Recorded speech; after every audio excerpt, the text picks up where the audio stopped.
During the early years of the Nazi regime, the expulsion of the Jews was a direct priority. To facilitate this, specific agreements were established with Zionist sectors. At the same time, the idea was spread that Judaism, liberalism, and Zionism were different expressions of the same organized group. Any attempt to form a Jewish state was seen as part of a structure that had to be dismantled. Within the country, laws were applied to isolate, impoverish, and force their departure. Abroad, operations were planned to extend this policy beyond Europe. In Palestine, a special extermination unit was formed, and contacts were maintained with Arab leaders to strengthen a common opposition. Each action followed the same pattern, to prevent the formation of a Jewish political entity. From the beginning until the breaking of the agreements, each step followed a line that did not deviate. The goal was not coexistence nor relocation, but the definitive severing of any collective structure. If that was the goal, what would Hitler think upon knowing that Israel exists and still stands?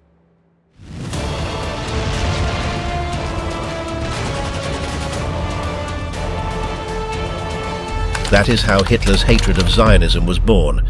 What he saw in Vienna marked him forever. A movement known as Zionism began to spread among certain Jewish groups in Europe. Its goal was to present Judaism as a national identity and not merely a religious one. In cities like Vienna, that idea had a strong presence. At first glance, it seemed that this ideology was supported only by a few, while the majority did not identify with it and even criticized it.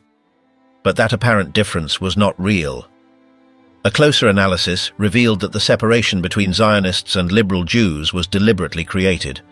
The strategy consisted in showing that not all Jews supported nationalism, when in practice they continued to act as a united bloc. The sector that presented itself as liberal did not reject the Zionists, it only called them reckless for being too open with their goals. But privately, they shared the same group-focused approach. The supposed division was nothing more than a facade. That unity was part of a general behavior maintained across different contexts. In the years that Hitler lived in Vienna, he observed how both the Zionists with their direct propaganda and the integrated Jews with Western clothing and progressive speeches continued to support the same collective interests. In newspapers, in businesses, and in cultural spaces, that coordination was evident.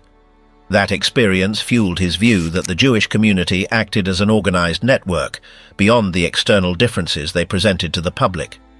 He claimed that the liberal speeches about equality or assimilation were merely a tactic. According to his view, the true goal was to maintain a closed identity and expand their influence in all possible fields. It was not about religion or traditions, but about a method for maintaining control. Zionism, by presenting itself as a nationalist movement, fit perfectly into that logic. When Zionists said their goal was to have a homeland in Palestine, Hitler interpreted that as an excuse to form a base from which to operate without oversight. He did not see that proposal as a legitimate return to an ancient land, but as a plan to establish a center of operations beyond the reach of other governments. According to him, that supposed state would serve as a refuge for those discovered committing crimes and as a training ground for those who would continue activities from abroad. The problem, he said, was not whether Jews were religious or modern, whether they wore beards or European suits, but that they were all part of a system that prioritized their own group above all else. That attitude did not change regardless of the environment. In his opinion, the internal solidarity among them nullified any attempt at real integration. What some displayed as adaptation was, in reality, a more discreet way of remaining united and active. The pretty words about peace or justice were, from his point of view, a way to divert attention. Deep down, they continued to operate as a well-structured community, with strong internal ties and their own rules. And that way of acting was not limited to Austria or Germany. For him, it was a pattern repeated in every country where they lived. The idea of having a nation within another, using the host state structure to protect their own interests, was one of the elements that most concerned him. From his perspective, that was not integration, but exploitation. That is why he believed that allowing the growth of Zionism within Europe meant accepting that this organization would grow strong to a point where it would be impossible to control it. The notion of emigrating to Palestine did not have, in his view, a sincere intention to settle and coexist. It was a strategy to form a headquarters free from interference. In his writings, he claimed that the leaders of Zionism were not seeking to solve a problem of identity or persecution, but to create a legal base from which to expand their networks without obstacles. He saw Palestine not as a refuge but as a barracks. Every time he observed publications and debates on the subject, he found the same arguments repeated. Everything followed a clear logic: to ask for compassion, to demand rights, and to avoid showing what they were really doing behind the scenes. That way of proceeding did not change, no matter the country. The same occurred in France, in Russia, or in Germany. For him, the pattern was identical. The Zionist proposal was not seen as a peaceful solution, but as a guarantee that the group would not be dispersed. It served as a nucleus from which to continue with their plans. The words and actions, he said, confirmed it. It was not something improvised, but a well-thought-out operation.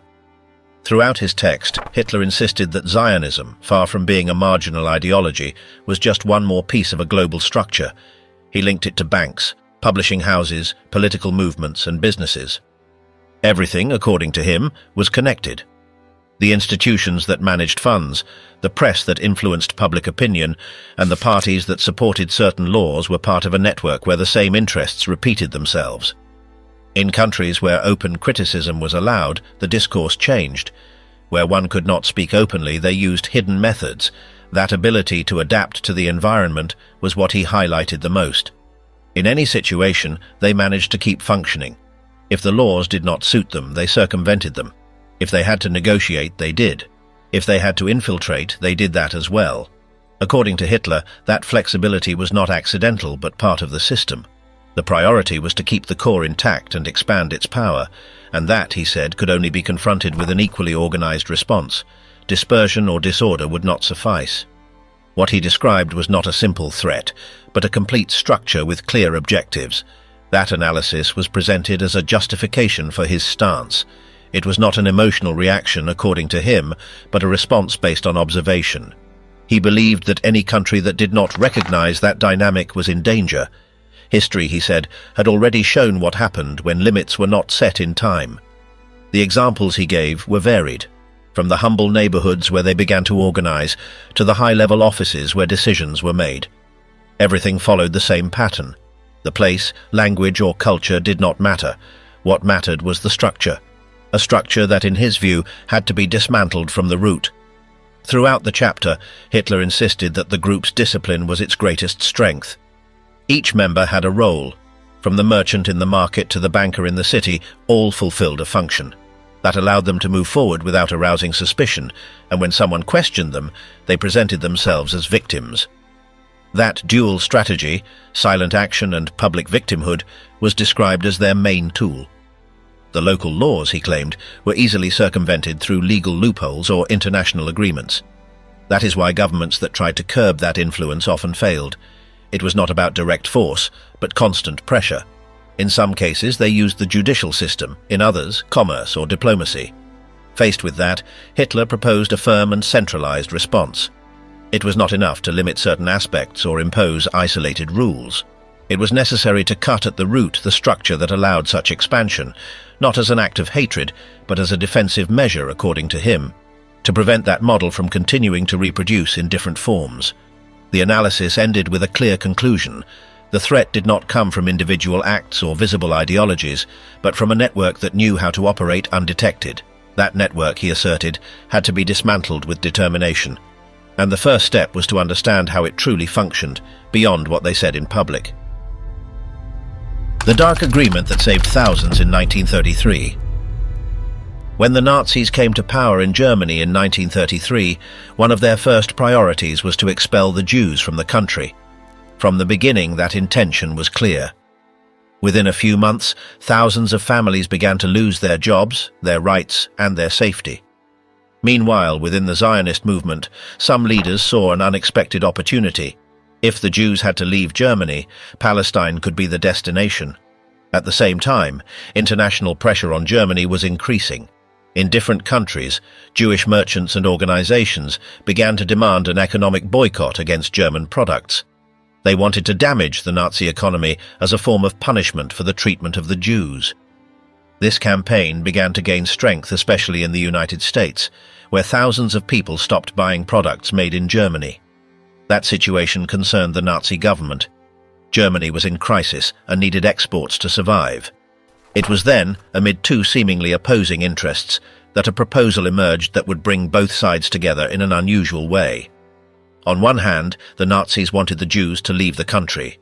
On the other, the Zionists needed people and money to build a base in Palestine. Thus was born the idea of an agreement that would facilitate the emigration of German Jews to Palestine while protecting part of their capital.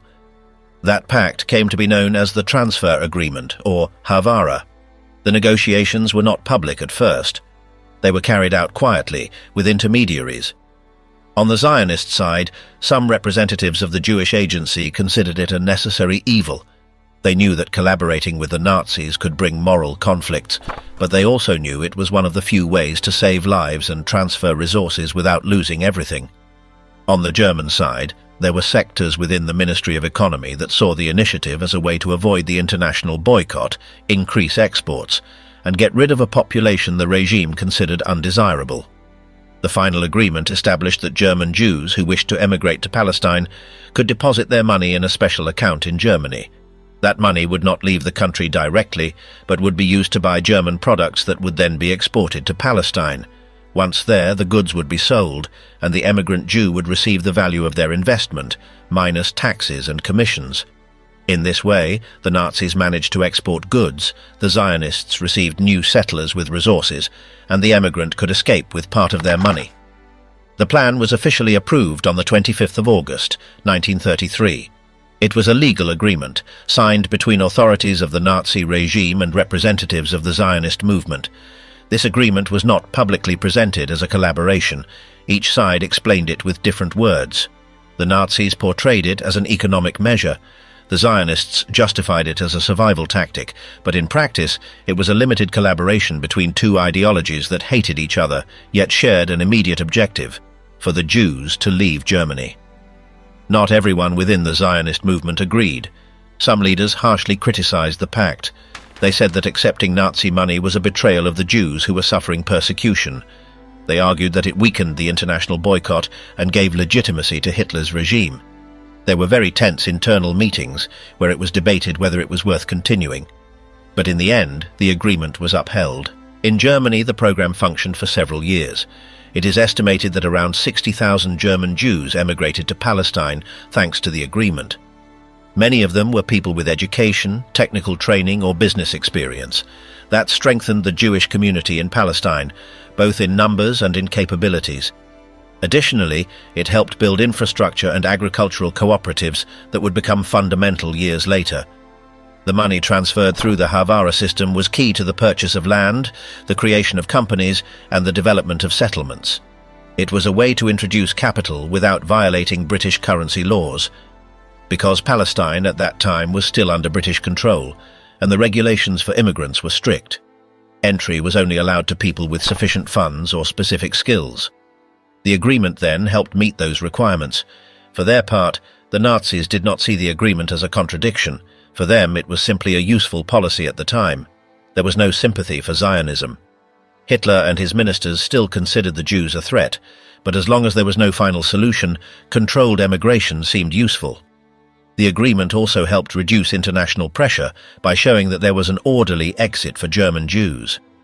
Over time, the political environment changed. In 1935, the Nuremberg laws were enacted, which legally separated Jews from the rest of the population. There were fewer and fewer spaces for Jews in public life. Businesses, schools, the media, everything was closed off. Aggressions increased, and yet the transfer agreement continued operating, although with more obstacles. Some sectors of the Nazi Party began to criticize the pact. They said it was a mistake to continue allowing Jews to leave with money. They argued that those funds helped build a Jewish state, which in their logic was dangerous. In those internal discussions, there were ministers and officials who called for the program to be shut down. But others, more pragmatic, argued that as long as there was no more radical plan, it was better to continue. The debate lasted several years. It was not until 1938, after the Night of Broken Glass, that the situation changed. From that moment on, the violence escalated, and Nazi policy became much more aggressive. The chances of emigrating were drastically reduced. Consulates closed their doors, legal obstacles increased, and with that, the transfer agreement lost strength. During its existence, the agreement left a mark that is hard to erase. In Palestine, it helped form the foundation of what would later become the State of Israel. In Germany, it served as a temporary escape valve. For the thousands of Jews who managed to leave, it was a lifeline. But for others, it represented a moral contradiction, collaborating with the regime that was persecuting their own people. The case of Havara was unique. There was no other similar agreement in modern history, an anti-Semitic dictatorship and a Jewish national movement collaborating for intersecting interests, each side with its own objective, each seeing the other as an enemy, yet accepting for a moment a shared solution. The pact did not erase the differences between Nazis and Zionists. It only showed that in the midst of desperation and urgency, they could coincide for a few weeks, a few months, a few years. What came afterward, the deportations, the camps, the gas chambers, made clear that this coincidence was only a brief parenthesis. But while it lasted, it changed the lives of thousands of people. Some managed to start anew, others did not have time, and it all began with a piece of paper signed in August of 1933, when two ideological enemies accepted that for an instant they could use one another to advance their own ends. Hitler's secret plan to exterminate the Jews in Palestine. When the Second World War began, North Africa became a strategic stage, not only because of its location, but also because of its proximity to the British Mandate of Palestine, where thousands of Jews lived. For the Nazi leaders, that territory became a possible extension of their extermination policy. The idea was not new. In Berlin, it had already been discussed that the Jewish question in Palestine should also be resolved if conditions allowed. The key to the plan was the advance of the Afrika Korps, the force led by General Erwin Rommel. His official mission was to defeat the British and take control of the Suez Canal. But there was more behind that offensive. In parallel, the Nazis had formed a special unit tasked with following the army. It was the Einsatzgruppe Ägypten. This detachment was not a common combat unit. It was composed of SS officers and agents of the security service SD. Their task was clear. Once the German army occupied Palestine and Egypt, they would be in charge of identifying, arresting and eliminating the Jews of the region. The model was the same as that applied in Eastern Europe: lists, raids, executions. The Einsatzgruppe Ägypten was created in secrecy. Its members were selected from those who already had experience in similar operations in Poland and the Soviet Union. The group was small in number, but was designed to coordinate with local forces that sympathized with Nazism. Among their most important contacts was the Mufti of Jerusalem, Haj Amin al-Husseini. The Mufti was a key figure in the German plans. He had taken refuge in Berlin after collaborating with the Arab revolts against the British. There, he was received as an ally. He held meetings with Himmler and other high-ranking leaders of the Third Reich. His influence in the Islamic world was seen as a useful tool to spread the Nazi message.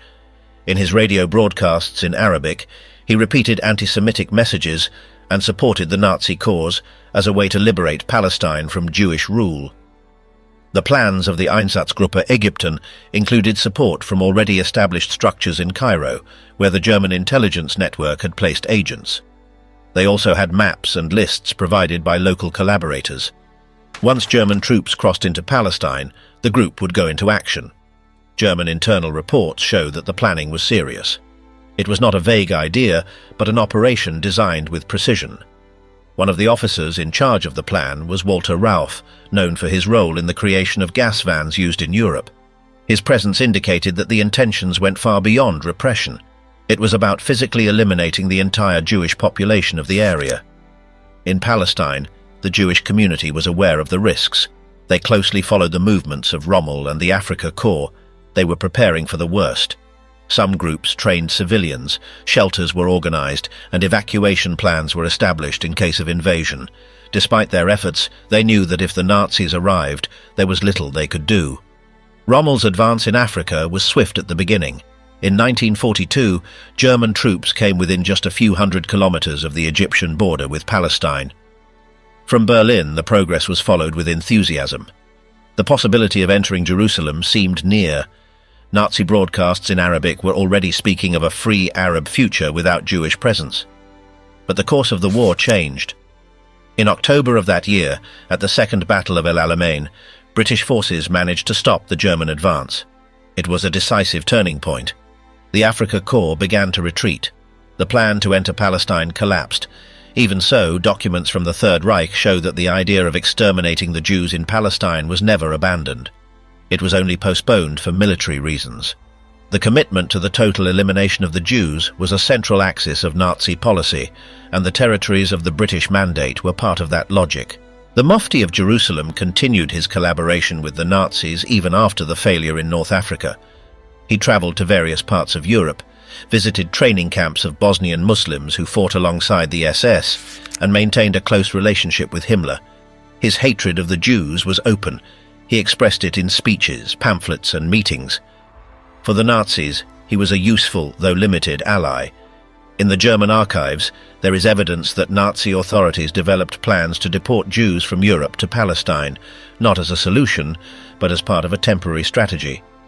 They wanted the massive arrival in Palestine to provoke chaos and Arab resistance, weakening both the Jews and the British. It was a double game, on one hand pushing the Jews out of Europe, on the other fueling conflicts in the Middle East. When analyzing the role of the Einsatzgruppe Ägypten, it becomes clear that its mission went beyond military warfare. Its existence demonstrates that the intention to exterminate the Jews was not limited to Germany or Poland. It was a global plan, and Palestine was included. The group never deployed in open field, but its members were ready. Their orders were clear. All that was missing was the conquest of the territory.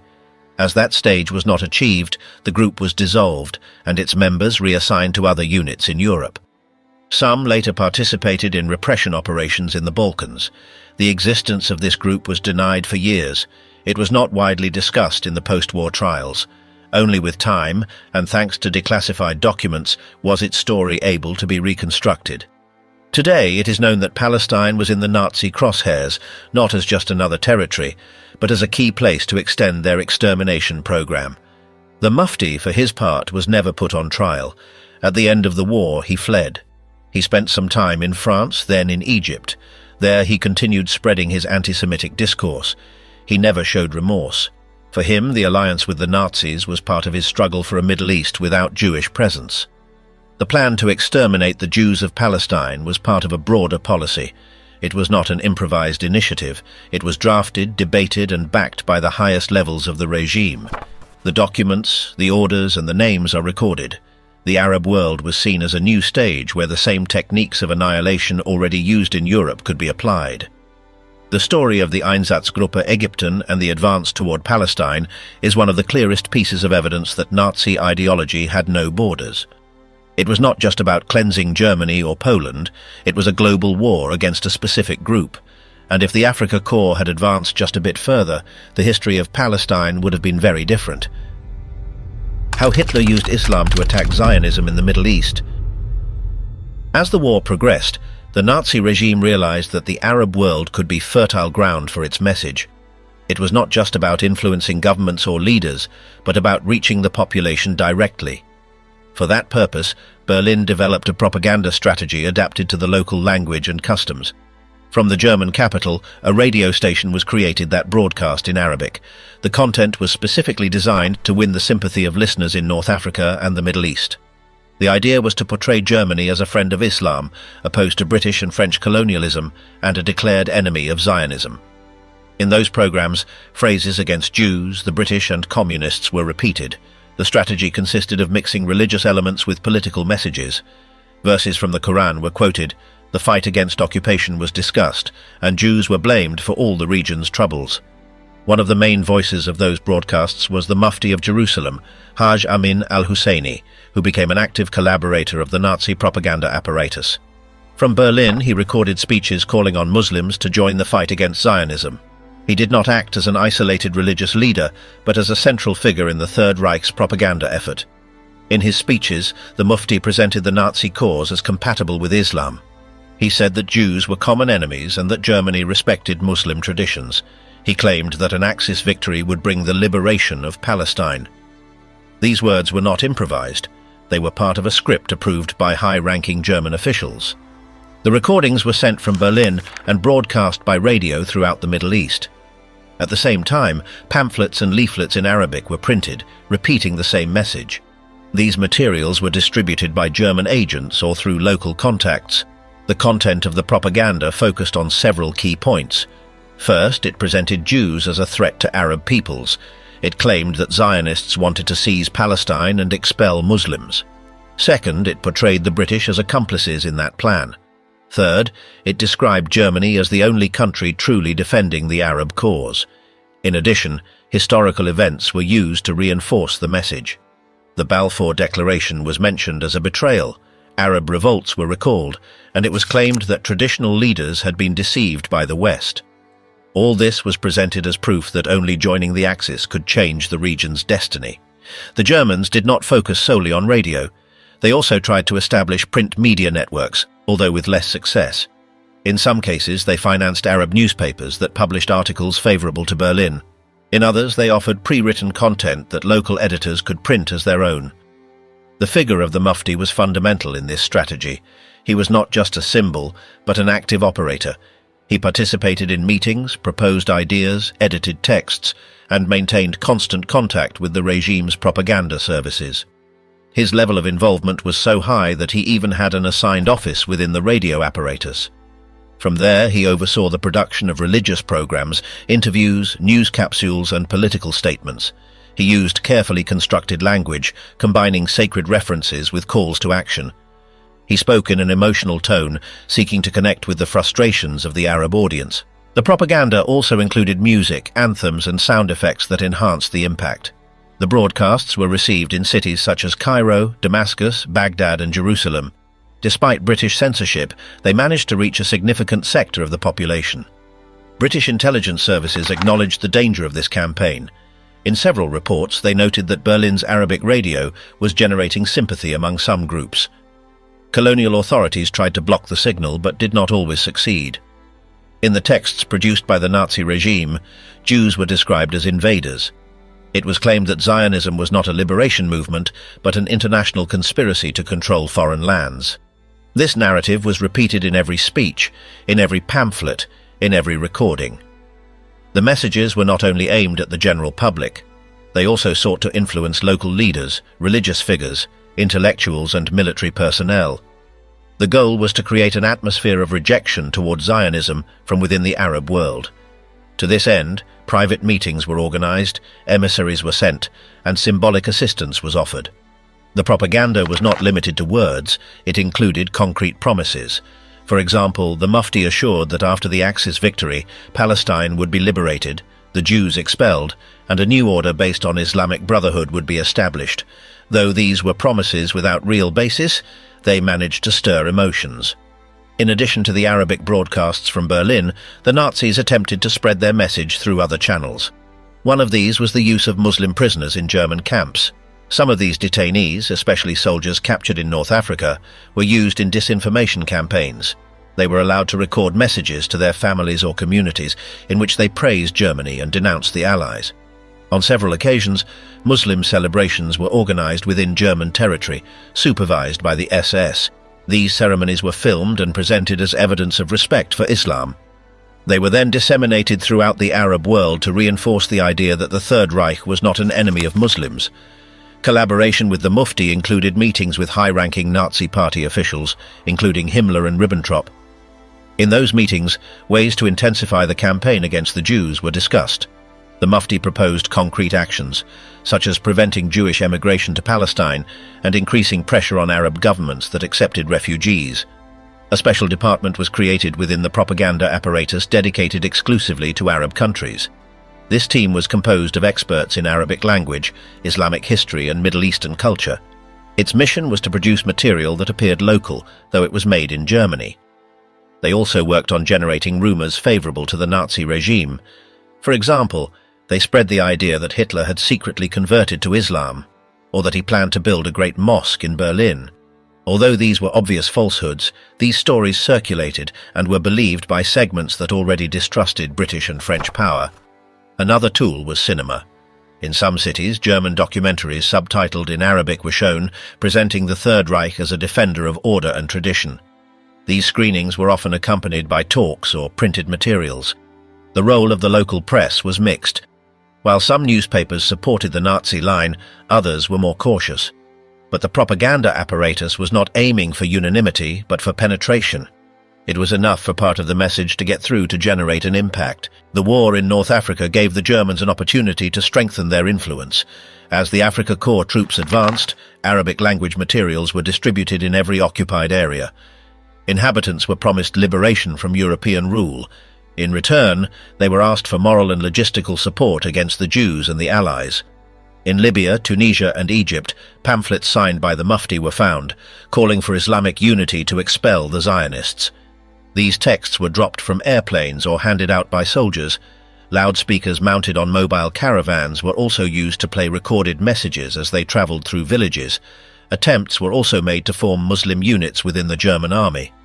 Although they did not achieve great success, some groups were trained and showcased as evidence of an alliance between Islam and the Third Reich.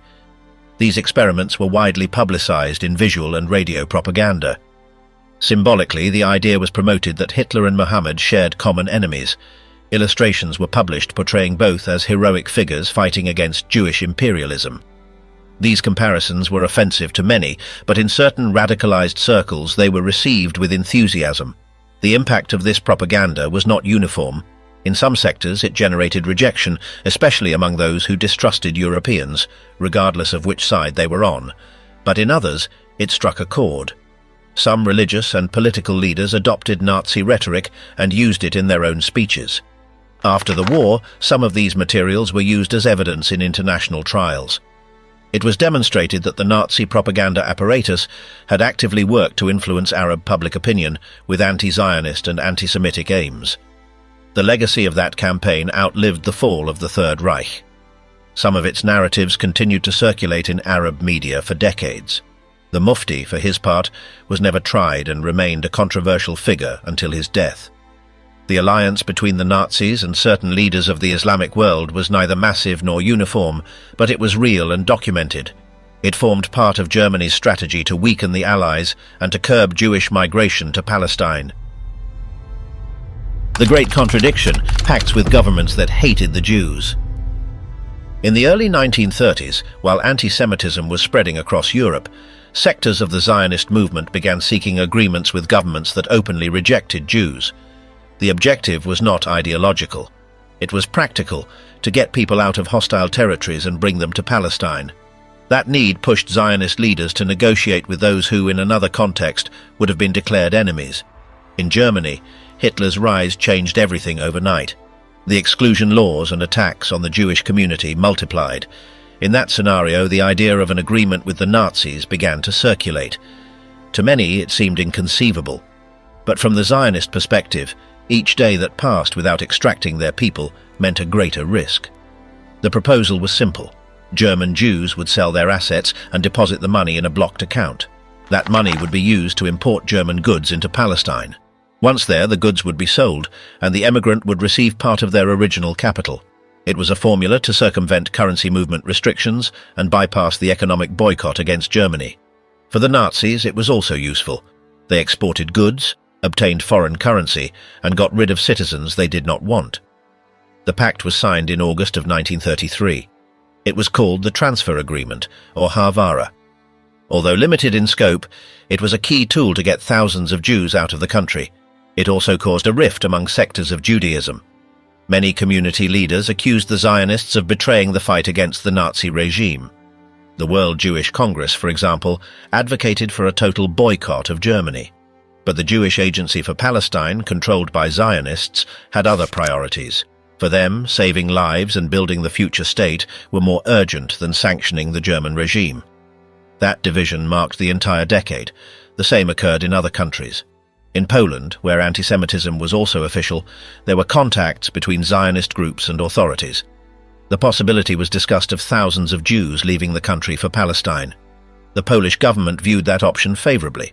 Fewer Jews on their territory and more influence in the Middle East were seen as strategic benefits. In Romania, Zionist leaders sought similar understandings. The situation there was also hostile. The authorities imposed limitations on Jewish participation in public life. In response, the Zionists proposed a solution: organized emigration, accompanied by technical and agricultural training to facilitate integration in Palestine. In many cases, the anti-Semitic regimes themselves facilitated the training of emigrants. In Germany, for example, there were agricultural camps where young Jews learned to work the land before departing. The SS allowed their operation as long as they helped accelerate emigration. These spaces were monitored and regulated, but they functioned. The paradox was clear. The same people who promoted laws to exclude Jews were, in certain cases, collaborating with organizations that taught them how to live outside the country, not out of sympathy, out of convenience. For the Nazis, every Jew who left was one less problem. For the Zionists, each departure was a step toward the creation of the state. In Italy, under Mussolini's government, there were also contacts. Although the fascist regime adopted racial laws in 1938, before that, Zionist activities had been tolerated.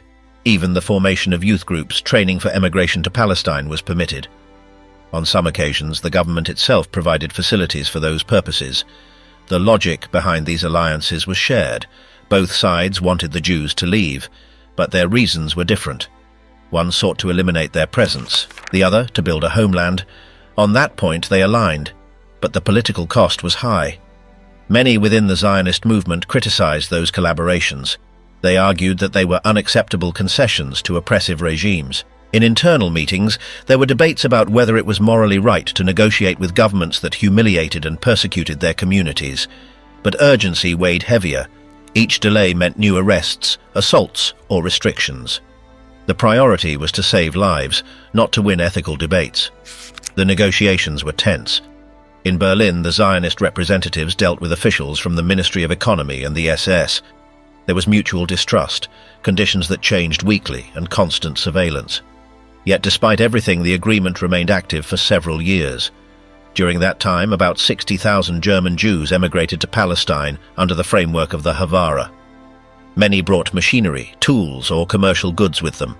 That helped strengthen the economy of the Jewish settlements in the British Mandate. However, not everyone who left did so peacefully. There were pressures, threats, and extortion. In many cases, the German government imposed special taxes or confiscated part of the capital. Others were forced to donate sums to pro-Nazi organizations before receiving permission to leave. The situation was contradictory. While extermination was being discussed, emigration permits were also being signed. It was an intermediate stage in Nazi policy. The final solution had not yet been implemented, but mechanisms of exclusion and mass expulsion were already in place. The impact of the agreement was significant, both within Germany and abroad. In Jewish communities around the world, a fierce debate erupted. Some saw the agreement as a betrayal. Others defended it as a necessity. The division was deep and drew a line between those who promoted a boycott and those who prioritized leaving Germany, even if it meant negotiating with the enemy. In Palestine, the immigrants arrived with technical experience and agricultural training. This allowed them to immediately integrate into kibbutzim or cooperatives. Many of them were young and educated, with knowledge in engineering, medicine, or administration. Their contribution was key to consolidating social structures that would later form the foundation of the future state. Some of these immigrants also brought enough capital to establish businesses, workshops, or industries. This not only generated employment, but also increased the economic self-sufficiency of the settlements. Productive capacity grew, and with it basic infrastructure, roads, housing, hospitals, schools. Meanwhile, in Europe, other countries observed the German model and began exploring variants. In Hungary, Zionist leaders initiated contacts with local authorities to obtain mass exit permits. In some cases, governments imposed similar conditions: advance payments, relinquishing property, or surrendering part of their capital. Exit routes multiplied. Some traveled down the Danube to Romania, and from there to the Black Sea. Others went through Greece and Turkey. The journey was long and dangerous, but for many, it was the only possible escape. Zionist organizations set up offices at ports, train stations, or consulates. Their work involved managing visas, facilitating permits, and providing basic travel instructions. In many cases, the authorities themselves silently collaborated. They knew that the Jewish presence in their territories was seen as a political problem. Organized departure eased internal tensions, and if, in the process, social pressure was reduced, all the better. Nazi propaganda also played its role. The agreement was presented as proof that Germany was not trying to kill the Jews, but to return them to their place. It was used externally as an argument toward other countries that condemned the persecution. They claimed that Jews were leaving of their own will and were being allowed to emigrate with assistance. But behind that narrative was a machinery of pressure, control, and fear. Over time, the environment changed. As Nazi policies became more aggressive, the room for agreements shrank. Authorities toughened the requirements. Emigration quotas were cut. Contacts became more difficult. By 1938, with Kristallnacht, the transfer agreement began to weaken. Even so, in some Nazi circles, it was still seen as useful, not out of humanitarian concern, but for strategy. Expelling Jews without legal conflicts while selling German products in the process continued to be advantageous, but fewer and fewer could take advantage of it. Tensions within the Zionist movement also grew. Some leaders argued that dealings with the Nazi regime should no longer be pursued. Others held that any path remained valid if it allowed lives to be saved. That discussion had no clear resolution. Each community, each leader, and each emigrant lived it from their own sense of urgency. In the internal documents of the Jewish Agency, letters, reports, and meeting minutes are preserved in which this dilemma was debated. Most agreed it was not an ideal option, but the lack of international support, the difficulty of obtaining visas, and the rise of anti-Semitism made other exits impossible. They chose what was available. In the territories controlled by Great Britain, such as Palestine, immigration policies were becoming increasingly strict. The British White Paper severely limited the entry of Jews. This forced many to seek illegal or semi-legal routes. Boats carrying families crossed the Mediterranean without papers, risking arrest or deportation. In that context, agreements with anti-Semitic regimes took on a different value. In many cases, they were the only real chance to escape before it was too late. That didn't make them ethically right, but it did make them understandable. With the outbreak of the war, the possibility of continuing negotiations vanished. Borders were closed, trains stopped running, contacts were arrested or killed. Those already en route had to hide or change their identity. The era of the pacts had ended. What remained was a mix of bitter memory and survival stories. Some who managed to reach Palestine under that system shared their stories years later. Many acknowledged that the decision was difficult, but they also knew that, had they not left, they would have ended up in a concentration camp. Criticism of the transfer agreement continued for decades. Some historians analyzed it as a betrayal, others as a desperate tactic. But the truth is that it allowed thousands of people to escape a tragic fate, and it also helped consolidate structures that would later become part of the State of Israel. That paradox was etched in the archives. On one hand, cooperation with a regime that promoted anti-Semitism. On the other, the building of a refuge for those who were persecuted. It was a temporary alliance, marked by urgency and contradiction. None of it erased the horror that followed. But it did show that in the midst of disaster, there were those who sought ways to resist, even by negotiating with the enemy. It was an uncomfortable strategy, but for many it was the only one they had. Thus ended the pact between Nazis and Zionists, from exile to extermination camps. In the early years of the Nazi regime, the main plan was to expel the Jews from the country. Violence, laws, economic and social isolation, all aimed to force them to leave. For that purpose, the transfer agreement served as a useful tool. It allowed Germany to be emptied of its Jewish population, to move capital, and to strengthen exports. From 1933 to 1935, emigration to Palestine increased. Thousands of people left each year with part of their assets. German authorities facilitated the procedures. Zionist offices operated with official permits. The system was overseen and approved by the Ministry of Economy. Despite internal tensions and external condemnation, the regime kept the pact operational. Some sectors defended it for practical reasons. It allowed Jews to leave quietly, without foreign intervention and with economic benefit. But that phase would not last. In 1936, the situation began to change. Within the Nazi apparatus, more radical groups started questioning the agreement. They argued that helping Jews to leave, even if it meant sending them far away, was a mistake. They claimed it strengthened the Zionist project. Some party officials called for its immediate end. At the same time, the conflict in Palestine was escalating. The Arab revolt against the British mandate put Jewish settlements under pressure. The presence of German immigrants began to be seen as part of the problem. In Berlin, some diplomats feared that ties with Zionism would affect relations with the Arab world. In 1937, attacks on Jewish communities in Germany intensified. Although the agreement remained in force, it became increasingly difficult to implement. Bureaucratic obstacles increased. Exit quotas were reduced. Authorizations became slower or were denied altogether. The radicalization of the regime accelerated after the failure of the attempt to completely Aryanize the economy. Many Jewish business owners had been forced to sell or abandon their enterprises, but that did not solve the problem for the authorities. The population was still there. And the transfer agreement, while useful, was not emptying the country at the pace the party's discourse demanded. Pressure on Jewish organizations increased. Some offices were shut down. Funds retained in Germany took longer to reach their destination. The room for negotiation shrank drastically. German authorities began to intervene more in the migration processes, selecting which types of Jews could leave and which could not. In this context, the leaders of the Zionist movement tried to keep the agreement alive.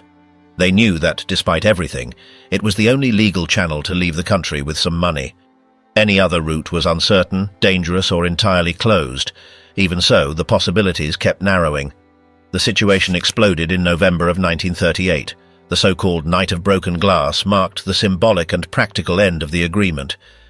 That night, thousands of shops, synagogues, and homes were destroyed. Dozens of people were killed. Hundreds of men were sent to concentration camps. It was a clear sign that emigration was no longer the goal. Another phase had begun. After that night, the atmosphere changed completely. Fear was absolute. Jewish offices closed. Contacts with German authorities were broken. Any migration effort was seen as either betrayal or collaboration. The agreement was not officially cancelled, but it became unusable. Exit routes closed one by one. Countries that once accepted refugees began to limit or deny entry. Palestine had quotas. The United States tightened its criteria. Latin America imposed restrictions. Eastern Europe, under German pressure, shut its borders. As the noose tightened, those still in Germany tried to find alternative paths. Some forged documents. Others escaped via illegal routes. But the room to maneuver was minimal. Wait lists at consulates were enormous, the quotas tiny, and the persecution increasingly brutal. In the archives of the Zionist movement, records of the collapse remain. Letters, telegrams, urgent meetings. The heads of the offices in Berlin, Hamburg, or Frankfurt were asking for instructions. They reported that they could no longer operate. Intermediaries were being arrested. Banks were withholding funds. The pressure was unsustainable. The global Zionist leadership tried to keep some channel open. Appeals were made to Allied governments. Exceptions were sought, but the Nazi regime's power to prevent it was absolute, and the willingness of the outside world to help was very limited. The breakdown of the agreement also revealed the limits of the model. It had been useful while the regime allowed it, but it depended entirely on the will of the Nazi authorities, and once that will changed, there was no way to keep it alive. Starting in 1939, the regime's policy no longer contemplated exits. Priorities shifted. What had once been presented as a solution was now discarded. The idea of expulsion was replaced by the concept of confinement and punishment. Concentration camps began receiving more people. Arrests increased. Travel permits were suspended. Foreign embassies no longer processed applications from German Jews. The closure was total. No one left, and those who tried were punished. The German government no longer needed the agreement. It had obtained commercial benefits at the time. It had eased internal and external tensions. But with war on the horizon, the strategy hardened. Contacts with Jewish organizations were banned. Zionism was considered a direct threat. In Palestine, the few who had managed to arrive lived with uncertainty. Many of them had lost family members. They did not know what was happening in Germany. Rumors spread. But real information took time to arrive. Still, they knew that the channel that had saved them no longer existed. Internal regime documents recorded debates about the agreement. Some officials still defended it. They said it was useful for emptying Germany. But the dominant line was different. They claimed that allowing any escape was a sign of weakness, that Jews had to pay, that they deserved no options. From 1939 onward, population movements were controlled by the SS. No external organization had any power.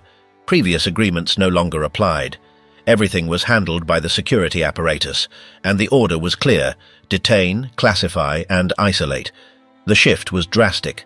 From a policy of conditional emigration, the regime moved to one of absolute confinement and then to systematic extermination. The structures that had once facilitated emigration were dismantled.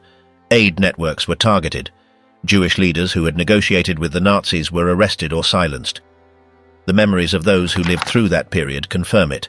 They speak of shuttered offices, empty streets, blacklists, of trains that no longer led to borders but to camps, of useless passports and expired visas. Everything had changed in a short time. British intelligence reports also documented the end of the pact. They observed that the flow from Germany had stopped, that the Zionist agencies were no longer operating, that German consulates were no longer processing cases. The clampdown was total. In Palestine, the new arrivals told stories of destruction, of looted shops, of vanished neighbors, of beaten relatives. They no longer spoke of paperwork or agreements. They spoke of fear, of persecution, of desperation. The Nazi Zionist pact, which had functioned for years, was buried without warning. There was no official declaration, no announcement. It simply ceased to exist. It was replaced by a logic of war, of elimination, of total denial. The last reports on the agreement date from the end of 1938. After that, the archives go silent. The letters stop arriving. Bank statements are no longer updated. The telephone line between Berlin and Jerusalem went quiet. The end of the pact also triggered a shift in collective memory. For decades, many avoided speaking about it. Those who had taken part in the negotiations were accused or defended themselves. The debate centered on whether it had been collaboration or survival, but for those who managed to escape, it was a lifeline. Over time, historians recovered the documents. They reconstructed the meetings, the letters, the secret agreements, and they understood that what had once seemed unthinkable was real. Nazis and Zionists, for opposing reasons, cooperated for a time. That period ended abruptly, not through mutual decision, but because of the radicalization of a regime that no longer sought to expel, but to eliminate. From that point on, the fate of the Jews who remained in Germany changed forever. The history of the agreement shows that political decisions do not always follow a stable logic, that unlikely alliances can emerge under pressure, but it also shows that when power becomes absolute, not even the most useful pacts survive. The closure of the emigration channel left thousands without a way out. Many of them ended up in camps, others in hiding. Some tried to flee unsuccessfully, and those who had managed to leave in time carried the guilt of having left others behind. In later testimonies, the memory of the pact appears as something ambiguous. Some see it as betrayal, others as strategy, but all agree that it was a brief window, one that, when it closed, marked the beginning of the end. The transfer agreement was not a definitive solution. It was a temporary patch. When it broke, there was no replacement. The Nazi system was no longer seeking to negotiate, but to destroy. And in that new context, no organization could resist. The silence that followed its end was as loud as the noise its existence had caused. The extermination machinery left no room for pacts, only for lists, trains, numbers, and ovens. And in that world, there were no more agreements possible. From his earliest writings, Hitler viewed Zionism as a tactical maneuver of international Jewry, not as a sincere project of return to a homeland. In Mein Kampf, he wrote that the Jews were not seeking land to live on, but a base for their operations. For him, Palestine was not the end of the problem, but just another trap. During the early years of the Third Reich, the regime permitted certain emigration agreements with Zionist leaders, such as the transfer agreement. But that pact did not reflect an acceptance of Zionism. They simply wanted to remove Jews from Germany. The Nazis used the Zionist movement as a tool to empty Europe, not to facilitate the creation of a state. At the moment when the idea of a real Jewish state began to seem possible, the regime cut off any collaboration. When Nazi forces advanced toward North Africa and planned to enter Palestine with the Afrika Korps, they prepared a special extermination unit, the Einsatzgruppe Ägypten. The intention was clear. If Germany reached Palestine, the same plan used in Poland, Ukraine, or Lithuania would be applied. There would be no place for a Jewish state or for its people. At the same time, the Nazi propaganda apparatus spread anti-Zionist messages in Arabic to influence the Islamic world. They used radio stations, pamphlets, and speeches with the same content as in Europe. The idea that Judaism in any form, liberal, religious, or Zionist, was a structural threat. Even when some Zionist factions sought tactical alliances with anti-Semitic regimes, the Nazi leadership never stopped seeing Zionism as part of a global enemy. And once the last exit routes from Germany were closed, the plan changed completely. They no longer wanted to expel Jews, but to eliminate them entirely. From that point on, all expressions of Zionism were persecuted along with the rest of the Jewish population. That is why, if Hitler could see today that there exists an independent Jewish state, armed with an advanced economy and recognized by other powers, his reaction would not be surprise or resignation. It would be absolute hatred. For him, that state would be the ultimate confirmation of everything he tried to prevent. He would see it as the consolidation of what he called the global threat. And his response, had he retained power, would have been no different from what he applied in Europe. He would have tried to destroy it. Hitler did not see Zionism as a solution. He saw it as another front of what he defined as his primary enemy. And a Jewish state, with territory, an army, a sovereign government and international alliances, would have represented for him the culmination of everything his ideology fought against from the very beginning.